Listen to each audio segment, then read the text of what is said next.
بسم اللہ الرحمن الرحیم انطلقوا الی ما کنتم بہ تکذبون۔ صدق اللہ العظیم۔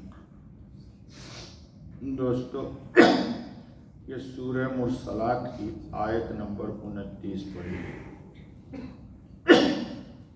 کل آپ کے سامنے ایک بات آئی تھی کہ اللہ رب العزت نے انسان کو کئی طرح کی قوتیں عطا فرمائی ہیں۔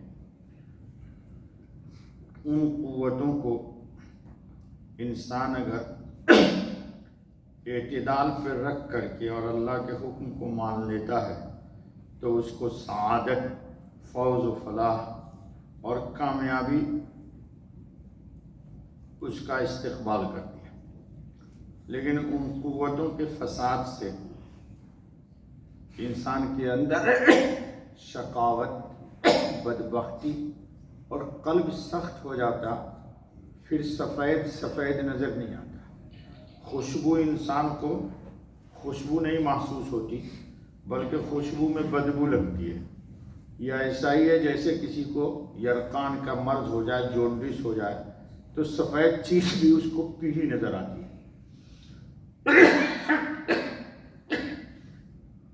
جس پر کل تک 6 خرابیاں آپ کے سامنے آئی تھی، اب آج آگے چلتے ہیں۔ دوسری قوت ہے قوت شہوانیت۔ انسان کے اندر بیجا درندوں کی طرح، حیوان کی طرح شہوت پیدا ہو جائے۔ یہ جو دنیا میں دیکھتے ہیں آپ، فساد، بے اعتدالی، لوگوں کی ماں بہنوں کے حرمت کو پامال کرنا، یہ کیا ہے؟ اعتدال کے اندر نہ رہ کر کے قوت شہوانیہ کو، شہوت کو بے لگام چھوڑ دینا، یہ بھی انسان کے لیے تباہی ہے۔ قرآن کریم میں انشاءاللہ العزیز آ جائے گا، وَأَمَّا مَنْ خَافَ مَقَامَ رَبِّهِ وَنَهَى النَّفْسَ عَنِ الْهَوَىٰ فَإِنَّ الْجَنَّةَ هِيَ الْمَأْوَىٰ۔ اور سورہ رحمان میں بھی گزر چکا ہے، وَلِمَنْ خَافَ مَقَامَ رَبِّهِ، جی اللہ پاک سے خوف کھانا، جی اللہ پاک سے خوف کھانا، حلال کو کھا لینا اور حرام سے بچنا، دور رہنا۔ تو یہ شہوانیت جب زیادہ بڑھتی ہے تو انسان پھر جی حیوان کی طرح، جیسے کہ کتا ہے، بندر ہے، گدھا ہے، بہن کا ماں کا کوئی امتیاز نہیں ہوتا ہے۔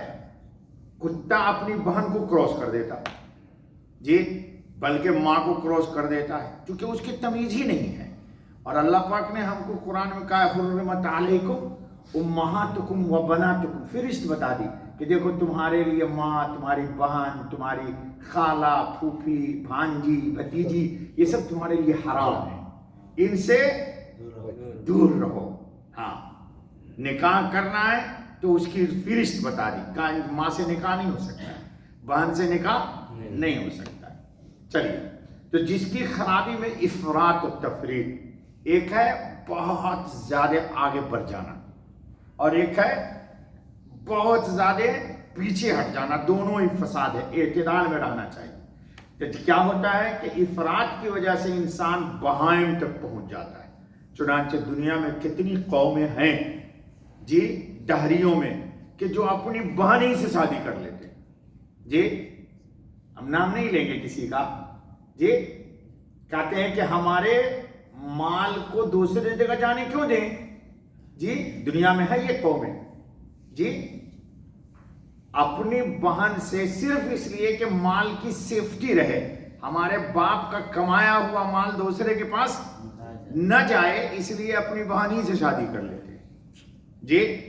اللہ تعالیٰ کا شکر ہے کہ ہم کو اللہ نے حضرت خاتم النبیین محمد رسول اللہ عطا فرمایا، اور ان کے ذریعے سے اللہ رب العزت نے قرآن عطا کیا، اور قرآن میں رشت دے دی کہ دیکھو ان سے شادی تمہاری نہیں ہو سکتی ہے، یہ سب تمہارے احترام کے محترم رشتے ہیں الحمدللہ ثم الحمدللہ، تو بہائم تک پہنچ جاتا ہے.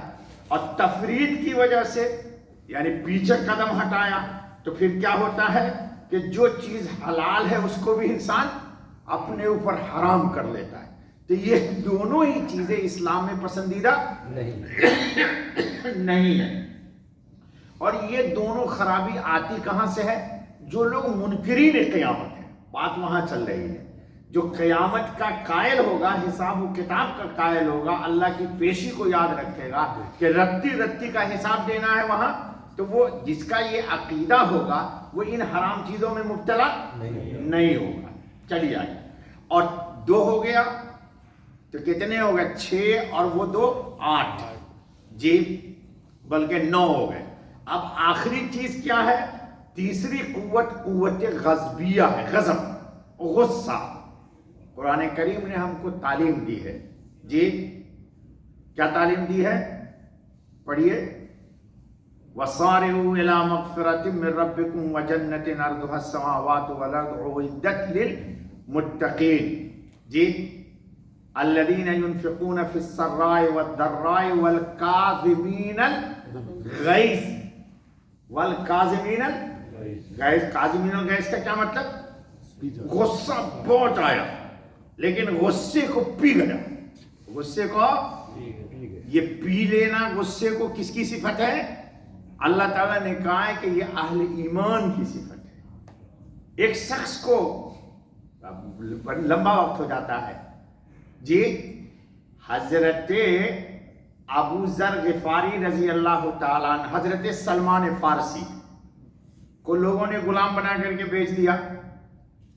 تو ان کے راہب نے نبی پاک خاتم النبی صلی اللہ علیہ وسلم کی علامت بتائی تھی بہت ساری. اس میں ایک علامت یہ بھی بتائی تھی کہ کوئی غیر مناسب بات کہو گے اس نبی کو تو وہ انتقام نہیں لے گا، مسکرا کر دیکھے گا. یہ تو بہت ہی کڑوا گھونٹ تھا بھائی، بہت ہی سچا کڑوا گھونٹ ہے بھائی، یہ بہت کڑوا گھونٹ ہے. اب وہ آنے کے بعد پہلے کئی چیز آزما چکے جس کو میں آج نہیں بیان کروں گا. جی ہدیہ کھائیں گے، صدقہ نہیں کھائیں گے. ان کے پیٹھ کے درمیان میں مہر ختم نبوت ہوگی تو حضور نے ان کے اندازے سے سمجھ لیا تو آپ نے اپنی چادر سرکا دی، تو انہوں نے دیکھ لیا ختم نبوت کو، جا کے بوسہ لے لیا. اب آخری بات تھی کہ ایک بہت تلخ بات کہنی ہے، تو تلخ کے جواب میں یہ کیا کریں گے؟ مسکرا کر کے دیکھیں گے. یہ کیسے آزمائیں؟ وہاں تو بابا اوپر کھڑے ہوئے تھے جی، اور یہ واقعہ ہے قبرستان میں دفن میں تھے رسول اکرم، لیکن انہوں نے ناگوار کو دل پہ پتھر ڈال کر کے کہا. عمر بھڑک گئے، دیکھا کہ عمر کا تیور بدل رہا ہے، فوراً کہا لا تستعجل، جلدی نہ کیجئے، میں نے نبی کو آزمانے کے لیے یہ بات کہی ہے. تو حضور اکرم خاتم النبی صلی اللہ علیہ وسلم نے مسکرا کر کے دیکھا، فوراً کہا اشہد ان لا الہ الا اللہ. یہ ہم جو سجدہ کرتے ہیں نا دوستو، اس سجدے کو آزمانا ہو تو مسجد سے باہر ایک شخص کو غیر مناسب بات کہا کر کے دیکھ لو. جی دیکھو کیسے چہرے کا رنگ اس کے بدلے گا، کہے گا ارے بومبے نہ رہا یار، ورنہ تو میں تیرا قتل نہیں بھائی، ہاں دیکھ نہیں لیتا. جی بومبے نہ رہا، کراچی نہ رہی. جی کراچی میں تو یہ چلتا ہے. جی تو آزمانے کے لیے کسی کو کیوں؟ ایک بات یاد رکھ لیجئے، پھر درس رہ جائے گا تو کوئی حرج نہیں ہے. درخت پہ جب پھل لگتا ہے تو لوگ پتھر مارتے ہیں، جھکتا ہے، پتھر نہیں. بابا پتھر کون مارتا ہے؟ آپ کا برداشت کرو گے؟ پتھر نہیں برداشت کرو گے، جھک جاتا ہے، جھکتا ہے. جی پھل لگتے نا، تو ایمان میں جب نماز کا پھل لگے گا، روزہ کا پھل لگے گا، سچائی کا پھل لگے گا، عفت و عصمت کا پھل لگے گا، نبی اکرم خاتم النبیین پہ خلوت میں درود و سلام کا پھل لگے گا، تو آپ کو کوئی بری بات کہے گا تو کہو گے چھوڑو یار. جی اس کو نہیں دیکھو گے، کس کو دیکھو گے؟ کس کو؟ نگاہ تمہاری اللہ کی طرف چلی جائے گی. حضرت جنید بغدادی فرماتے ہیں کہ جب میرا گھوڑا میری نافرمانی کرنے لگتا ہے گدھا، تو میں سمجھ جاتا ہوں کہ یہ نافرمانی نہیں کر رہا، مجھ سے اللہ کی نافرمانی ہوئی ہے، تو میں توبہ اور استغفار کرتا ہوں. تو ایمان کا دلیل یہ ہے کہ کوئی بری بات کہہ دے تو کہو کوئی بات ضرور ہو گئی ہے اللہ کی جناب میں جس کی سزا ہم کو دی جا رہی ہے. اور جب ایمان نہیں بنتا تو